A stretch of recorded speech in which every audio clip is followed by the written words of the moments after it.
Hello प्यारे बच्चों, तो कैसे हैं आप सभी लोग। आशा करता हूँ सभी हो लोग स्वस्थ होंगे, मस्त होंगे तथा अच्छे होंगे।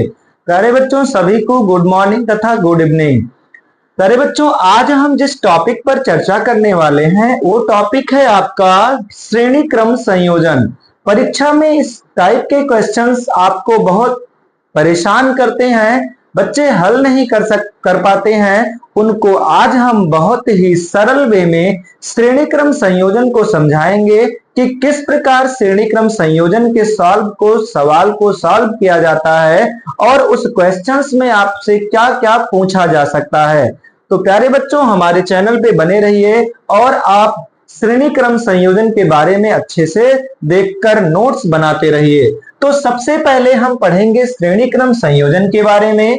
श्रेणी क्रम संयोजन को सॉल्व करने के लिए सबसे पहले उसके कुछ फार्मूलेस को बारे में हम पढ़ेंगे। उसका फार्मूला क्या होता है कि श्रेणी क्रम संयोजन में आपको सबसे पहले क्या आना चाहिए, प्रतिरोध निकालना आना चाहिए। तो प्रतिरोध निकालने के लिए प्यारे बच्चों आपको प्रतिरोध का फार्मूला जानना चाहिए। तो R इक्वल टू होता है, प्यारे बच्चों बहुत शॉर्ट में हम डिस्क्राइब कर रहे हैं, R इक्वल टू होता है R1 plus R2 plus R3 तथा विभवांतर बराबर होता है V equal to B1 plus B2 plus B3। तो इस तरह से इन्हीं दो फार्मूले से हम क्या कर सकते हैं प्यारे बच्चों, अपने क्वेश्चंस को सॉल्व कर सकते हैं। ये आपको आना कंपलसरी है क्योंकि कुल प्रतिरोध निकालना रहेगा, कुल विभवांतर निकालना रहेगा तथा कुल धारा निकालना रहेगा। क्या प्यारे बच्चों, कुल धारा। तो I इक्वल टू जो भी परिपथ श्रेणी क्रम संयोजन में दिया जाएगा, I equal to I1 plus I2 plus I3, ये आपके किसके बीच होगा, ये जो संयोजन होगा ये प्रतिरोध के संबंध में है, प्रतिरोध के संबंध में है ये सारी चीजें। अब हम यहां पर एक परिपथ बनाएंगे जिसमें बहुत सारे प्रतिरोध को लगाएंगे। जैसे ये हो गया आपका पहला प्रतिरोध, दूसरा प्रतिरोध और तीसरा प्रतिरोध। इन सभी के बारे में इनको हम कनेक्ट करेंगे एक बैटरी से, बैटरी के बाद की से और की के बाद इनको जोड़ देंगे। इसका नाम होगा A, B, C, D, E और F। इनके बीच वोल्ट मीटर लगा होगा, हर एक रेजिस्टेंस के बीच क्या लगा होगा प्यारे बच्चों, वोल्ट मीटर लगाओ, चाहे तो लगाओ चाहे ना लगाओ।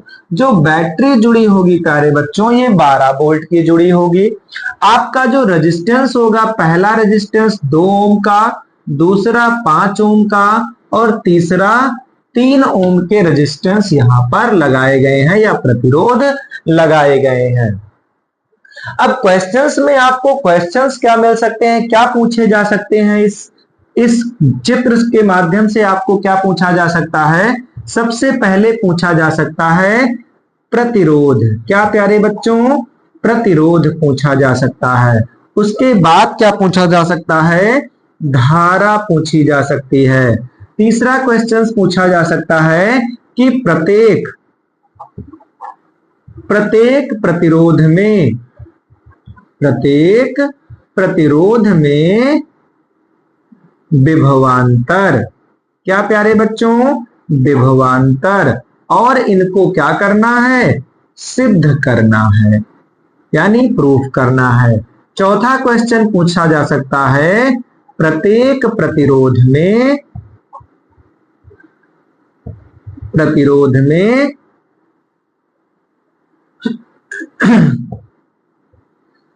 प्रत्येक प्रतिरोध में कुल विभवांतर और प्रत्येक प्रतिरोध में कुल धारा। इसको भी क्या करना है, आपको सिद्ध करना है। तो ये 4 क्वेश्चंस आपके एग्जाम में बन सकते हैं और ये क्वेश्चंस आपको 3 मार्क, 4 मार्क या 5 मार्क में क्या हो सकते हैं, पूछे जा सकते हैं। अगर परिपथ में इन सभी को पूछा गया तो क्वेश्चन 5 मार्क का हो जाएगा। और ये क्वेश्चंस क्या होंगे, इनमें अगर कुछ ही टॉपिक को केवल पूछा गया तो ये क्वेश्चंस केवल 3 मार्क के पूछे जा सकते हैं। अब इनको सभी को आप नोट डाउन करिए और एक एक करके हमको इनको सिद्ध करना है। इससे पहले कुछ फार्मूले यहाँ पर वेरी करने के लिए आपको वो फार्मूले आने चाहिए। जैसे हमने कहा कि यहां पर प्रतिरोध बराबर, तो प्रतिरोध बराबर क्या होता है प्यारे बच्चों, ओम्स लॉ के अनुसार, क्या प्यारे बच्चों, ओम के नियम के अनुसार, क्योंकि ओम के द्वारा ही इनको बताया गया था, ओम्स लॉ कहा जाता है इनको। तो ओम के अनुसार हमको पता है कि B equal to I R होता है। क्या होता है प्यारे बच्चों, B equal to I R होता है। इसी प्रकार अगर हम I को निकालें तो I इक्वल टू क्या हो जाएगा प्यारे बच्चों, B अपान R हो जाएगा, B अपान R हो जाएगा।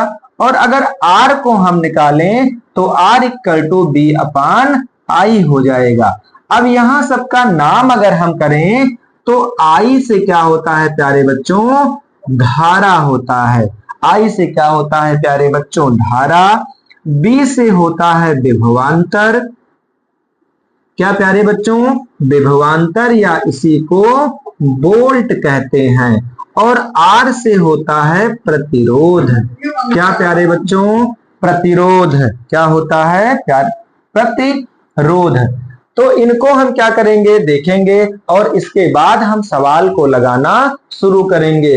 तो ये सारी चीजें आपको क्या करने हैं, याद करने हैं। और याद करने के बाद आप ऐसे क्वेश्चंस को चुटकी में सॉल्व कर सकते हो, चुटकी बजाते हुए इनको आप सॉल्व कर सकते हो। बहुत बड़े क्वेश्चंस नहीं है, सबसे आसान विधि में आपको बताया जाएगा।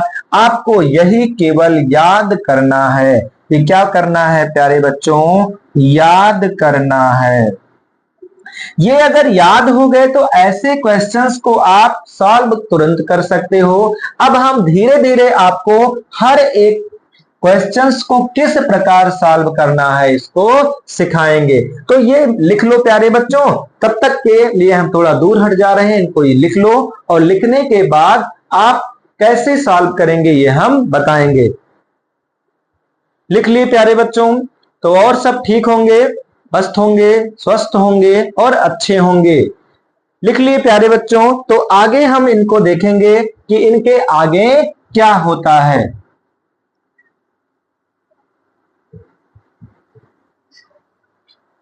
अब हम पहले क्वेश्चंस को सॉल्व करेंगे। कौन से क्वेश्चंस को प्यारे बच्चों, पहले क्वेश्चंस को सॉल्व करेंगे। पहला क्वेश्चंस क्या है आपका, कुल प्रतिरोध। क्या है प्यारे बच्चों, कुल प्रतिरोध। तो कुल प्रतिरोध के लिए फार्मूला हमने अभी लिखा रखा है कि R equal to R1 plus R2 plus R3। श्रेणी क्रम संयोजन के लिए यही फार्मूला प्रयोग किया जाता है। तो R की वैल्यू पहले में कितनी है, 2 ओम। कितनी है प्यारे बच्चों, 2 ओम। तीसरे में 5 ओम और चौथे में 3 ओम है।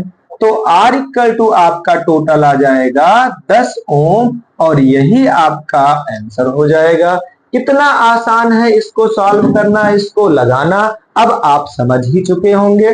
तो पहले क्वेश्चंस का ये आपका 1 मार्क का क्वेश्चन आपको मिल गया। क्या मिल गया प्यारे बच्चों, 1 मार्क आपको यहीं पर मिल जाएंगे। अब दूसरा क्वेश्चन है धारा का। क्या है प्यारे बच्चों दूसरा क्वेश्चन, धारा का। तो धारा को कैसे लिखते हैं, I से। और I बराबर क्या होता है प्यारे बच्चों, I बराबर होता है B अपान R। क्या होता है प्यारे बच्चों, B अपान R। तो जब आपको पूरे ओम मिल गए, B आपको पहले से ही गिवन है, तो केवल इसी पे आपको रख देना है। I इक्वल टू 12 वोल्ट बटे 10 ओम लिख देंगे। 10 ओम लिखने के बाद इनको हम सॉल्व करेंगे। सॉल्व करने के बाद 6 अपान 5 और इसको डिवाइड करना देख लो। जो बच्चे डिवाइड करना नहीं जानते हैं वो भी इसी में डिवाइड करना भी सीख जाएंगे। तो डिवाइड करने पर हमको क्या मिला, दशमलव के भाग करने पर हमको मिला 1.2 एम्पेयर। आई का जो मात्रक है वो है क्या रे, क्या बच्चों, एम्पेयर। तो इसका जो कुल धारा आपके निकल कर आई वो कितनी आई, 1.2 एम्पेयर आई। अब ये भी आपका 1 मार्क पक्का हो गया। क्या हो गया, 1 मार्क यहां भी मिल गया। अब हम तीसरे क्वेश्चन पे पहुंचे कि प्रत्येक प्रतिरोध में कुल विभवांतर कितना होगा। तो कुल विभवांतर के लिए प्यारे बच्चों क्या करेंगे, हम नामांकन हमने कर रखा है तो हम यहीं से लिखेंगे विभवांतर के लिए, यानी कुल विभवांतर के लिए। तो सबसे पहले हम क्या लिखेंगे, ए तथा बी के बीच, एक सेकंड, एक लाइन और यहां बदल लो, प्रतिरोध ए तथा बी के बीच लगा कुल विभवांतर। तो विभवांतर का फार्मूला हमको पता है कि हम जानते हैं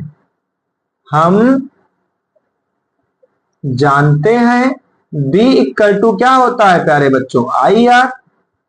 ये हमको पता है कि B इक्वल टू क्या होता है, आई आर होता है। तो जब B equal to I R होता है तो AB के लिए जो विभवांतर होगा वो कितना होगा, AB के लिए जो विभवांतर होगा प्यारे बच्चों वो होगा B इक्वल टू आपका जो करंट की जो वैल्यू आई है, आई की जो वैल्यू आई है वो हमेशा इस प्रतिरोध में उतनी ही रहेगी।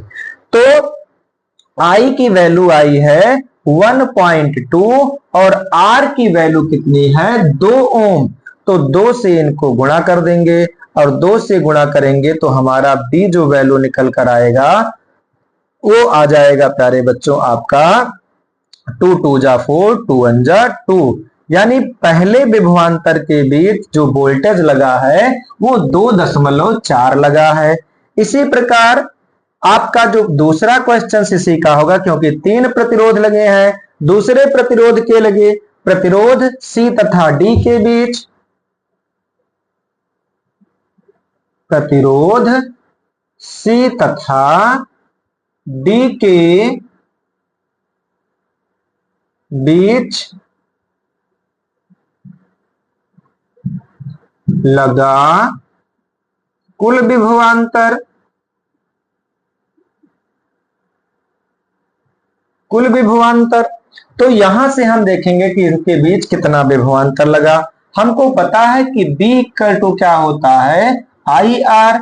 तो B इक्वल टू आई की धारा हमेशा उतनी रहेगी 1.2 एम्पियर और रेजिस्टेंस आपका हो गया 5 ओम। तो B इक्वल टू आ जाएगा 5 दूनी 10, 5 एक कम 5 एक 6, यानी B की वैल्यू निकल कर आ गई 6 वोल्ट।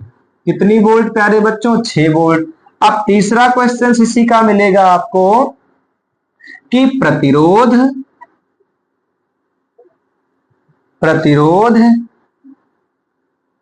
E तथा F के बीच लगा कुल विभवांतर, कुल विभवांतर तो फिर वही बात आ जाएगी B equal to I R और B आई की वैल्यू नियतांक है 1.2 into 1.2 ampere into last 3 ohm, 3 ohm. तो B इक्वल टू आ जाएगा 3 2 जा 6, 3 1 जा 3 1 4। कितना आ जाएगा प्यारे बच्चों, 3 2 जा 6 और 3 1 जा 3 वोल्ट। अब इनको सिद्ध करने पर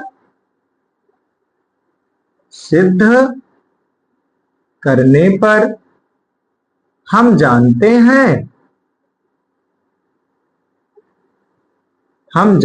हैं कि B equal to B1 plus B2 plus B3 होता है।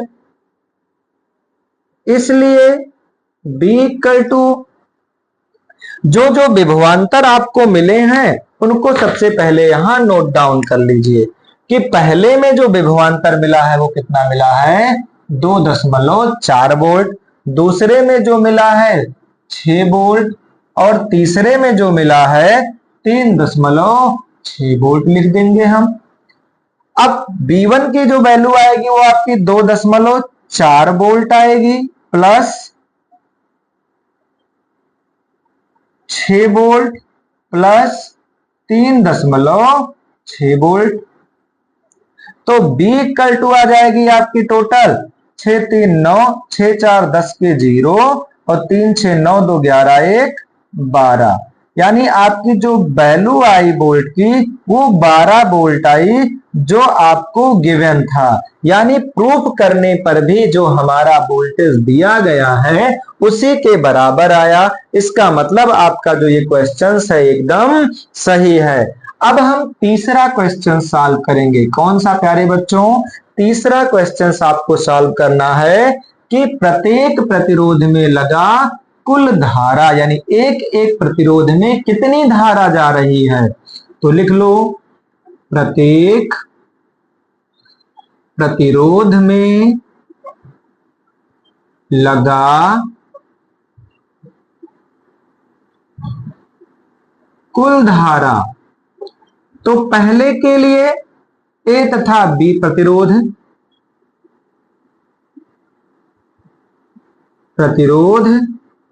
ए तथा बी के बीच लगी धारा। तो धारा बराबर क्या होता है? धारा बराबर यानी आई बराबर होता है प्यारे बच्चों B/R। इसलिए I इक्वल टू 12। अब जितनी वोल्ट यहां पर लगी हो, पहले में कितनी वोल्ट लगी 2.4 बटे रेजिस्टेंस कितना लगा था टोटल 10, तो 10 लिख देंगे प्यारे बच्चों। तो I इक्वल टू आपका निकल कर आएगा 24 बटे 100। कितना प्यारे बच्चों? 24 बटे 100। काटने पर 12 50, फिर काटेंगे 6 25, तो आपका यहां पर आया 6 बटे 25। यहां पर हम भाग करेंगे, 25 भागे 6 दशमलव बढ़ाएंगे, 25 दूना 50, 10 दशमलव बढ़ा था, 25 चौके 100। यानी आपका जो आई आया यहां पर आई इक्वल टू आ गया आपका 0.24 एम्पेयर, क्योंकि धारा को किस में मापा जाता है? एम्पेयर में मापा जाता है। इसी में दूसरा क्वेश्चन जो है आपका, फिर हम यही लिखेंगे प्रतिरोध ए तथा बी के बीच लगी धारा, सॉरी ए तथा बी के नहीं, सी तथा डी के बीच लगी धारा। तो यहां फिर वही बात, I equal to B/R। I equal to B की वैल्यू यहां पर 6 है और वोल्ट की वैल्यू जो है R की जो वैल्यू है वो आपकी कितनी है प्यारे बच्चों? 10। काटने पर आपको कितना मिलेगा? काटने पर आपको मिलेगा 3 बटे 5। तो पॉइंट निकालेंगे तो 5.6, यानी आंसर आ जाएगा I इक्वल टू आपका आएगा 0.6 एम्पेयर। दूसरा सॉल्व हो गया। तीसरा फिर हम सॉल्व करेंगे प्यारे बच्चों। फिर लिखेंगे प्रतिरोध E तथा F के बीच लगी धारा। फिर हमको पता है कि I इक्वल टू B/R होता है। I इक्वल टू B की वैल्यू यहाँ पर 3.6 वोल्ट दी गई है और R आपको पता ही है 10 ओम। काटने पर आपको मिलेगा, सबसे पहले 36 बटे 100 करेंगे, काटेंगे 18/50, 9/25।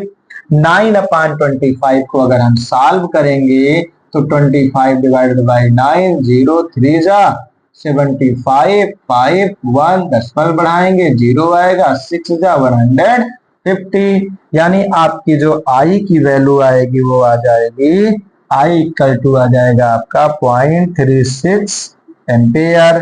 तो तीसरा भी आपको मिल गया। अब लिखेंगे सिद्ध करने पर।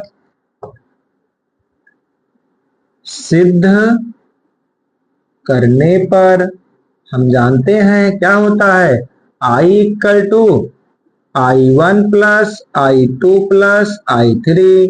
तो I इक्वल टू, अब जो आया है प्यारे बच्चों उन्हीं को लिखना है। 0.24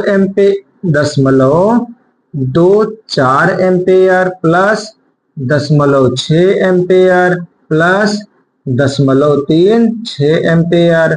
तो I इक्वल टू आपका आ जाएगा 6 4 10 के 0 और 3 6 9 9 2 11 1 12 2 अंक बाद दशमलव। तो I की जो वैल्यू आ जाएगी प्यारे बच्चों, I इक्वल टू आ जाएगा आपका 1.2 एम्पेयर। और ये भी आपका क्या हो रहा है, प्रूफ हो रहा है। कहां प्यारे बच्चों, ये क्या हो रहा है, प्रूफ हो रहा है। ये भी आपका क्या हो रहा है, प्रूफ हो रहा है। तो इस प्रकार हम श्रेणी क्रम संयोजन में सभी क्वेश्चंस को हल करा दिए और उनको आप एक एक टॉपिक को फिर से उठाकर हल करना है। तो प्यारे बच्चों यहां मैं आपको क्वेश्चंस दे रहा हूं, उस क्वेश्चंस को सॉल्व करके कमेंट बॉक्स में उस आंसर को भेजिए और हम चेक करके बताएंगे कि किसका क्वेश्चन सही है या गलत है। तो प्यारे बच्चों क्वेश्चंस को नोट करिए और हमारे चैनल यूट्यूब चैनल को सब्सक्राइब करिए, लाइक करिए तथा कमेंट करिए। हमारे यूट्यूब चैनल का नाम है प्यारे बच्चों बायो वाले सर अवनीश सर। क्या प्यारे बच्चों, बायो वाले सर अवनीश सर। यहाँ पे जो हम क्वेश्चंस आपको देंगे वो क्वेश्चंस कुछ इस प्रकार है प्यारे बच्चों, इनको लगाकर लाना है। यहाँ वोल्टेज 6 है और 5 ओम, 3 ओम और 4 ओम, ये क्वेश्चंस आपको सॉल्व करके लाने हैं। क्वेश्चंस आपको यही सारा करना है। तो तब तक के लिए प्यारे बच्चों टेक केयर, धन्यवाद, बाय बाय।